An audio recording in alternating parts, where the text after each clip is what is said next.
Terima kasih. Langsung saja, di sini saya istilahnya kebagian jatah terkait peluang dan tantangan era digital bagi lembaga keuangan syariah dalam sudut pandang saya di bidang teknologi informasi. Tadi sudah disampaikan oleh Bapak Ahmad Azharuddin juga, dan nanti ada beberapa yang disampaikan oleh pemateri lain. Untuk lembaga syariah sendiri nanti pasti akan dibahas ya. Biasanya ada dua ya, non bank atau yang bank, sejenis bank atau yang non bank. Tadi juga sudah dikupas oleh Bapak Azharuddin juga terkait ini ya, ini yang di Indonesia terkait bagaimana sih demografi atau persebaran tentang populasi pengguna aplikasi atau mobile koneksi, koneksi secara mobile dan internet user seberapa banyak di tahun 2021 ya, ini di tahun lalu, karena di tahun ini belum selesai, karena kita masih di kuartal yang pertama. Ini kan Maret, April, ini masih di kuartal yang pertama. Jadi ini adalah report atau laporan di tahun lalu, di mana total populasi Indonesia adalah 274, mengalami kenaikan ya, kenaikan 1,1% dari 2020 ke 2021. Kemudian kenaikan juga dalam koneksi eh, secara mobile, yakni kenaikannya juga 1%, dan internet usernya selama 1 tahun dari 2020 ke 2021 mengalami kenaikan kurang lebih 15%, di mana total pengguna internet saat ini adalah di 200 juta. 200 juta jiwa, di mana 200 juta ya, untuk populasinya mengalami peningkatan 73,7%. Kemudian terkait dari penggunaan waktu untuk internet sendiri, ini ada di 8 jam ya, selama kurang lebih selama 1 hari. Biasanya kita di Indonesia sendiri, apa saja sih yang akan kalian buka atau apa selama 8 jam, 52 menit, atau kurang lebih 9 jam ya. Kemudian kalian biasanya nonton ini ya, streaming, suka ini biasanya broadcast streaming. Makanya industri seperti streaming atau mobile streaming platform seperti kita sebut merek ya, Netflix dan teman-temannya ramai sekali di Indonesia. Kemudian nonton musik, dengerin musik, kemudian juga mengakses sosial media, termasuk podcast dan acara-acara yang lain. Ini secara singkat. Kemudian sosial media platform apa saja sih yang sering digunakan di Indonesia ya? Ini bukan di dunia ya. Di Indonesia yang pertama adalah tetap YouTube ya, di 90% lebih. Baru di 5 besar ini ada YouTube, WhatsApp, WhatsApp juga sangat luar biasa, Instagram, Facebook, Twitter. Jadi kita masih bergantung dengan platform miliknya orang luar ya. Misalnya kalau apa-apa kayak dikontrol kemarin ya, misalnya kasus misalnya antara perang Rusia dan juga Ukraina, terjadi perang, otomatis ketika sosial media platform di blok, otomatis kita akan kebingungan. Harusnya memang ada dari Indonesia sendiri ya. Moga nanti kita bikin platform sendiri ya, yang bisa kuat seperti yang sebelum-sebelumnya, yang sudah ada platform juga. Kemudian di dunia, mohon maaf, di dunia ini adalah, ini yang di sebelah kiri, yang besar ini ada di Indonesia, kemudian yang di sebelah kanan ini ada yang di dunia ya. Yang di dunia adalah pemimpinnya adalah Facebook, YouTube, kurang lebih sama dengan yang di Indonesia. Tapi yang di dunia memang WeChat ya, WeChat juga termasuk menyusul tinggi ya, dan juga TikTok. Kemudian kita beralih nih ke, karena selama 2 tahun terjadi COVID-19, banyak hal yang merubah aktivitas kita. Yang tadi ada beberapa pengaruh seperti kita yang tadinya jarang nonton film atau streaming karena di dalam rumah atau apa, kita jadi lebih menghabiskan waktu untuk nonton film atau streaming, sosial media, dan yang lain sebagainya. Di mana ini adalah top sosial media yang sebelah kanan.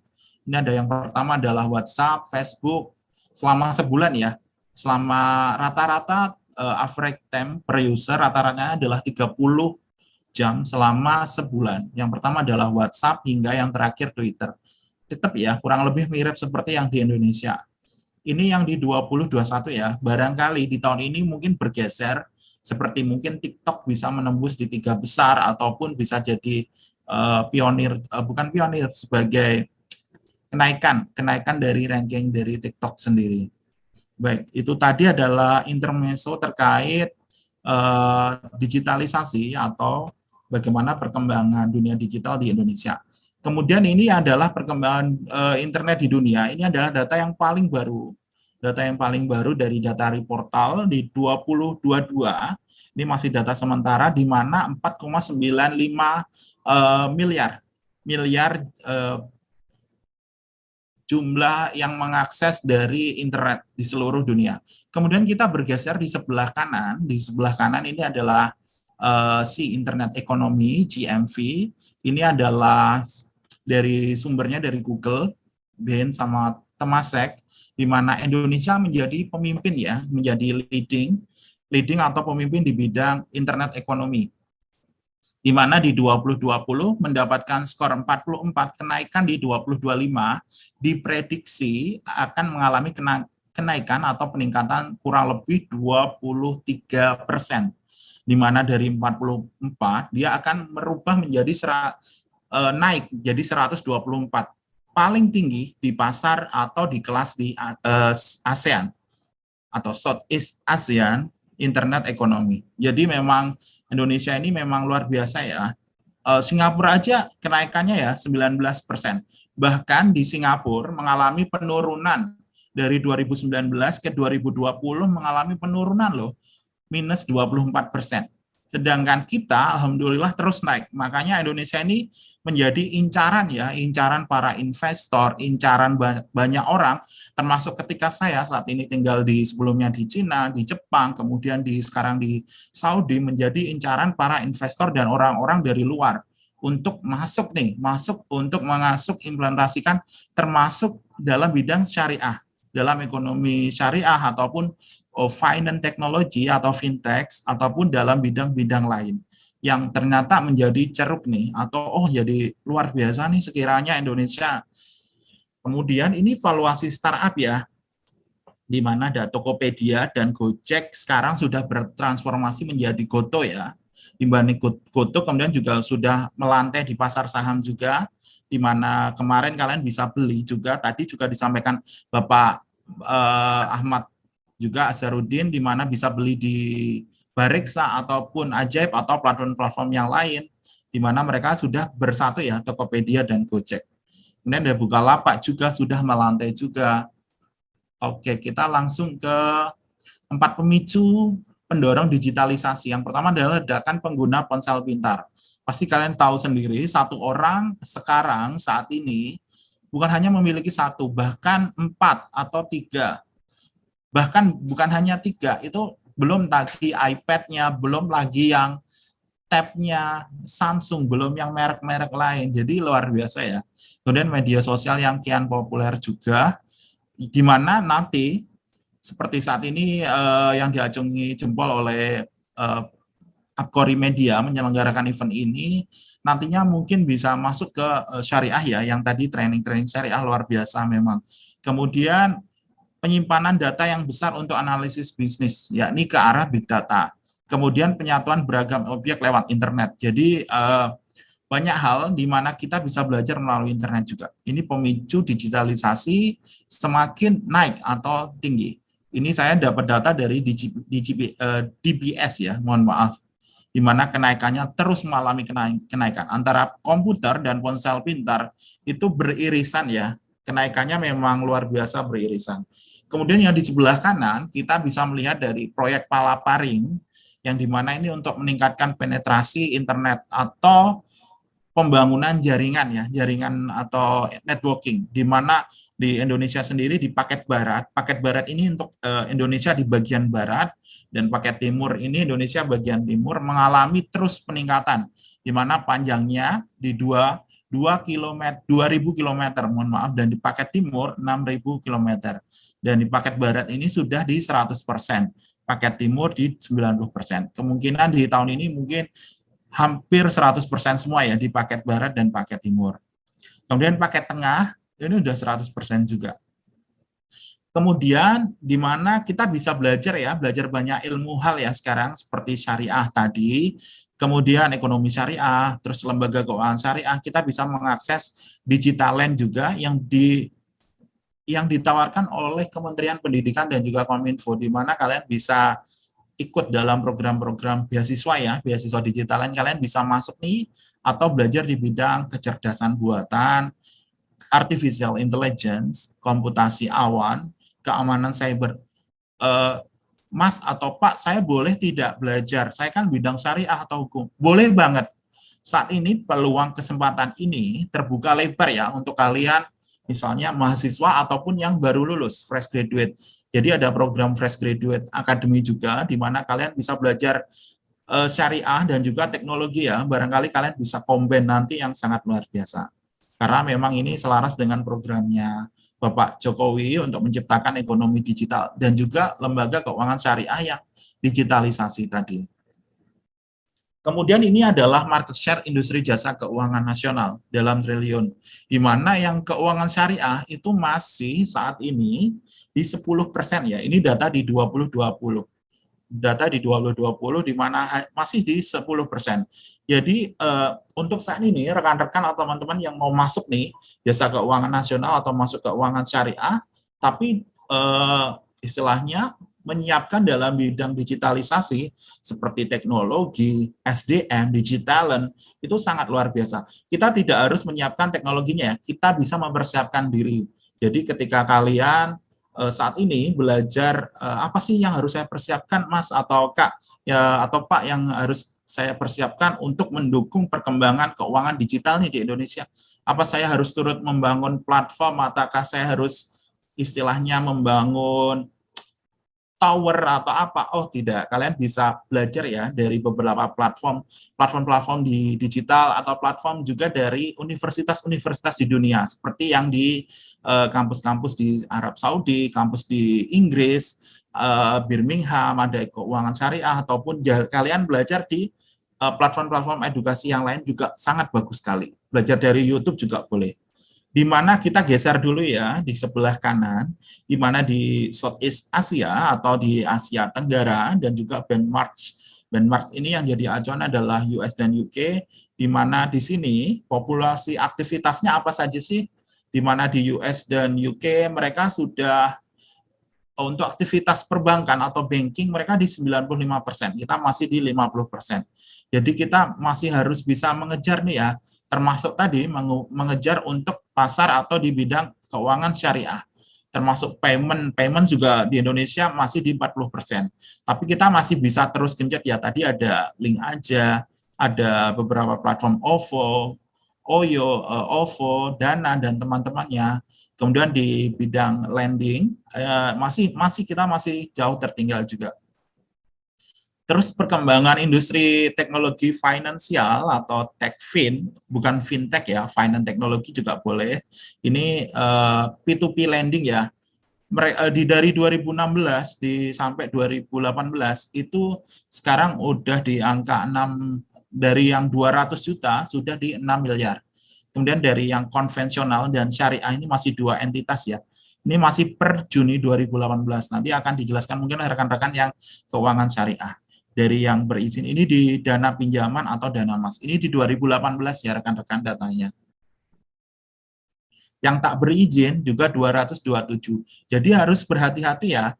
Kalau kalian masuk ke teknologi finansial, kalian harus cek dulu apakah ini legal atau masuk di pengawasan OJK ataupun pengawasan dari lembaga penjamin keuangan dari syariah atau di Dewan Syariah dari MUI sendiri ataupun ke lembaga pengontrol keuangan syariah juga. Kemudian ini ya, diprediksi luar biasa ya, memang Indonesia ini pasar yang kalau sebenarnya kita lengah atau kita istilahnya silau dikit juga jadi bahaya karena kita memang diprediksi ini di 2025 kita peningkatannya luar biasa ya. Kita 100% peningkatannya, 28%, mohon maaf. Jadi dari 27 kita akan malah kenaikan menjadi 100. Ini grafik yang di sebelah kiri. Jadi peningkatan di 28%.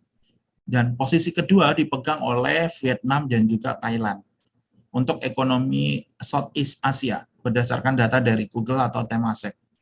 Kemudian di data dari kata data juga itu juga mengalami terus peningkatan.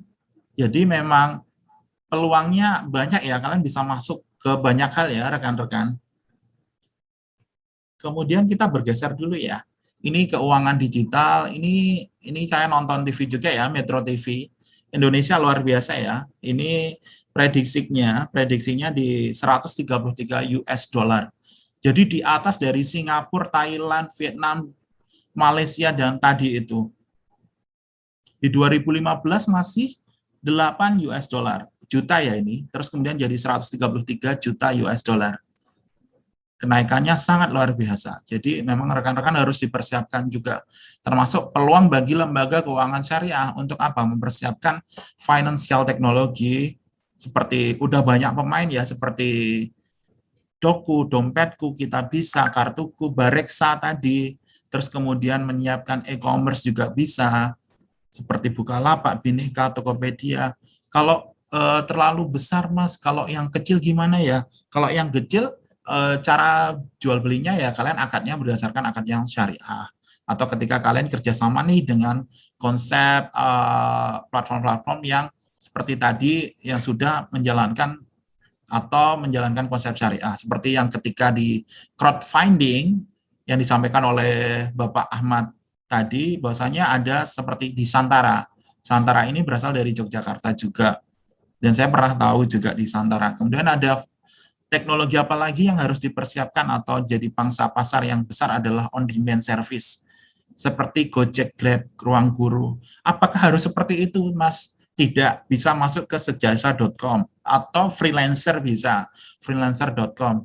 Ataupun kalian bisa masuk ke jadi pemain-pemain lain ya, jangan langsung ke pemain yang unicorn, hexagon, atau yang sangat besar-besar sekali. Kalian masuk ke yang kecil-kecil, misalnya kalian bikin jasa cleaning service atau benerin AC, itu pun juga on demand service.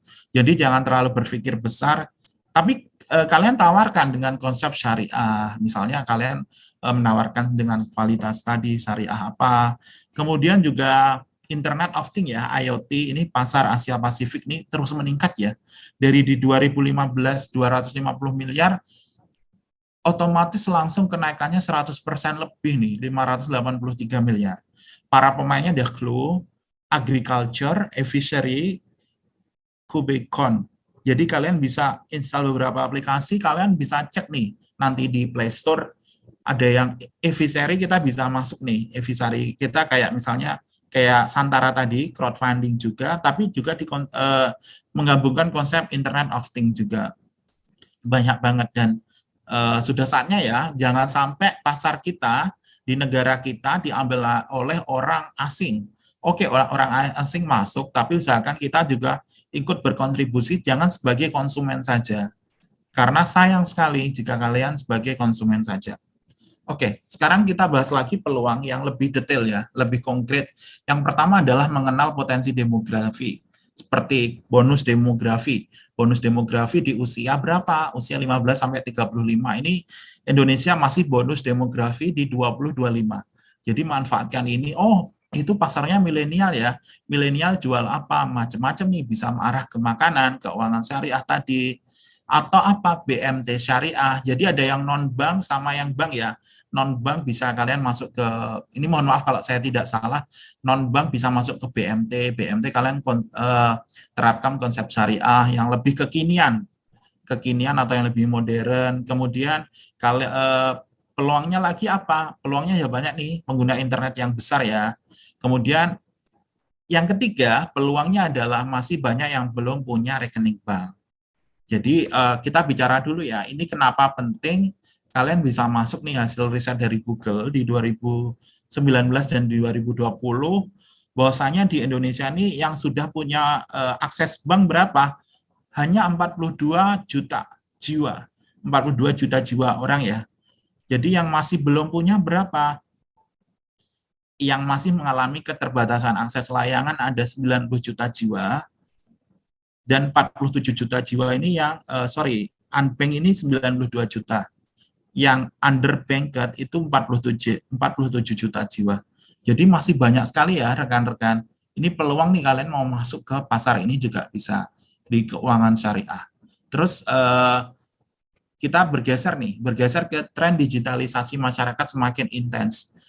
Dilihat atau ditandai dengan apa? Dilihat dari aktivitas nih. Kita baca yang paling bawah dulu ya, paling tinggi. Ini ada aktivitas top up e-wallet itu mengalami peningkatan selama pandemi COVID ini. Dia mengalami peningkatan menjadi 81%, termasuk transfer uang, top up e-wallet, karena kita ini apa namanya, seluruh aktivitas dari rumah, di dalam ruangan di mana tidak boleh keluar. Jadi seperti bayar-bayar apapun juga harus menggunakan internet banking, mobile banking ataupun yang tidak secara langsung ya. Kemudian kita pindah ke urutan kelima. Indonesia memiliki potensi ekonomi digital yang terus tumbuh, ditandai dengan transaksi digital bank ya, di mana kenaikannya dari 2017 1.700 menjadi 2.700 nih. Termasuk jumlah kantor, bank umum dan BPR terus mengalami kenaikan atau peningkatan, di mana yang bank umum sekarang saat ini di data terakhir Juni 2021 itu adalah 29.000. Untuk yang BPR atau yang non bank masih bank ya, BPR, Bank Perkreditan Rakyat itu ada di 3.300. Termasuk transaksi e-commerce dan transaksi uang elektronik ya, terus mengalami peningkatan ya rekan-rekan. Terus tantangannya apa? Tantangannya adalah ketersediaan internet cepat dan merata.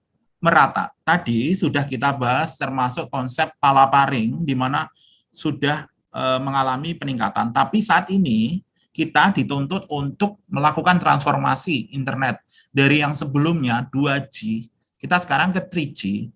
3G zaman dulu kita bisa pertama kali video call dengan Bapak Ibu, dengan rekan-rekan, senang banget itu video call. Yang pertama sekarang 4G. 4G seperti tadi menggunakan WhatsApp atau apa, dulu video call kan dengan bukan menggunakan WhatsApp, sekarang dengan menggunakan platform sosial media. Dan saat ini kita dituntut untuk transformasi ke 5G, di mana penetrasinya masih terus digalakan. Penetrasi adalah persebaran dari komposisi internet yang ada di beberapa daerah, di mana Jawa adalah mengalami Kalimantan penetrasinya 72,18. Kemudian yang pertama adalah Kalimantan, yang kedua adalah di Jawa, yang ketiga adalah Bali Nustra, kemudian ada di Sumatera, Sulawesi, dan Maluku, Papua. Yang masih sangat kurang atau masih harus sangat terus digalakan adalah di bagian timur, seperti Maluku, Papua, dan juga Sulawesi. Oke, kita geser ya, beberapa hal yang harus dilakukan atau tantangannya adalah, tadi sudah kita kupas, kalian bisa belajar atau memulainya dengan menyiapkan diri kalian atau menjadi digitalent yang siap dalam hal digital perbankan syariah atau yang perbankan syariah atau yang non bank tapi secara syariah. Jadi LKS itu kan ada dua ya, bank atau yang non bank tapi dengan konsep yang tetap syariah ya. Yang kedua adalah kalian mempersiapkan digital culture ya. Digital culture ini adalah budaya dalam masyarakat digital. Seperti teknologi tadi membantu untuk kalian mempermudah. Tapi jangan sampai dengan adanya teknologi kalian jadi malas-malasan juga dan kalian jadi menunda-nunda banyak hal, seperti kerjaan kalian ataupun kalian menunda-nunda untuk hal yang lebih penting. Karena ini udah ada, besok-besok aja ya ini. Karena saat ini kita dituntut untuk lebih cepat ya, perkembangan luar biasa seperti ketika di Jepang, di Cina, ataupun di negara-negara lain ya. Karena kalau kita lengah sedikit, kita bisa ketinggalan. Sebenarnya kita udah ketinggalan ya kalau mau ngomong, tapi jangan khawatir, Indonesia adalah tadi, ketika kita sudah lihat beberapa data yang sudah saya buka tadi, banyak sekali hal yang kalian atau rekan-rekan bisa masuk nih dan kalian manfaatkan. Terus yang ketiga, hal apa sih yang harus dipersiapkan seperti oleh LKS atau oleh Anda ya rekan-rekan, infrastruktur teknologi digital. Ini tidak harus bikin tower ya. Ini bukan tugas kalian karena berat bikin tower. Kalau kalian bisa boleh monggo mempersiapkan jaringan tadi. Ya beli paket data yang stabil ya, boleh. Terus jangan sampai di era sekarang bingung nih, nggak ada kuota internet. Lebih penting nggak ada pulsa untuk SMS atau telepon atau internet. Kalau sekarang internet ya. Terus kemudian infrastruktur teknologi banking seperti open banking, terus kemudian ada application programming interface. Ini adalah seperti yang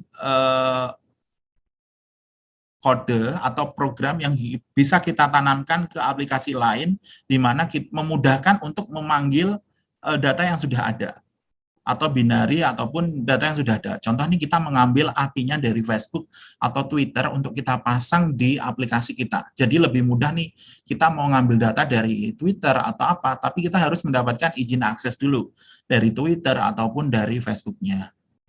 Jadi untuk biasanya kita mau nge-grab nih data Twitter, kita ingin melakukan riset untuk aktivitas masyarakat LKS di Indonesia, lembaga keuangan syariah, seperti apa sih saat ini atau dampaknya atau bagaimana.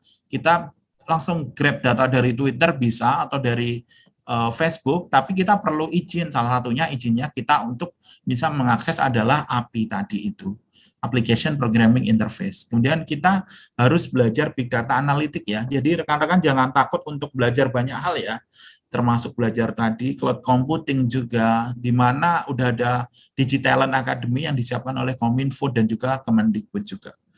Oke, yang terakhir tinggal dikit ya. Tantangan lain, ini tantangan lainnya sebenarnya dari perbankan juga harus ini ya, siap juga ya, dari perbankan seperti layanan internet harus bisa merata ya, jangan belum merata. Contoh, cara mendaftar jangan rumit-rumit, harus yang user friendly. Terus kemudian customer service harus helpful ya. Jangan sampai ketika kita datang nih atau kita telepon malah mereka yang marah atau malah mereka yang mempersulit kita. Karena tujuan kita telepon atau menghubungi customer service agar kita mendapatkan pelayanan atau membantu menyelesaikan masalah kita dalam hal banking tadi. Terus kemudian keandalan atau keamanan internet banking yang masih perlu ditingkatkan. Seperti kita nggak usah ngomong nama ya, ada beberapa bank plat merah yang pernah mengalami seperti tadi ya, tiba-tiba down atau pernah mengalami sesuatu hal di mana ketika kita gagal transfer atau transfer tidak sampai, terus kemudian saldo nasabah tiba-tiba berbeda dengan yang sebelumnya. Jadi kalian tetap harus ini ya, tetap ngecek secara berkala jumlah saldo kalian, ataupun jangan-jangan kalian saldonya bertambah. Kalau bertambah senang ya, tidak ya, karena bukan uang kalian. Ya kalau bertambah, ya kalau berkurang, kalian gimana? Kalian juga harus laporan, di mana ngecek. Jadi kalian harus tetap berkala ngecek melalui internet banking tadi, bagaimana laporan transaksi kalian, terus apakah sudah sampai uangnya. Terus belum ada ya, yang terakhir tantangan lain belum ada regulasi secara khusus nih untuk internet banking, SMS banking, mobile banking, ataupun untuk lembaga keuangan syariah yang di bidang internet banking tadi ini. Oke, demikian presentasi dari saya terkait peluang dan tantangan untuk digitalisasi untuk lembaga keuangan syariah.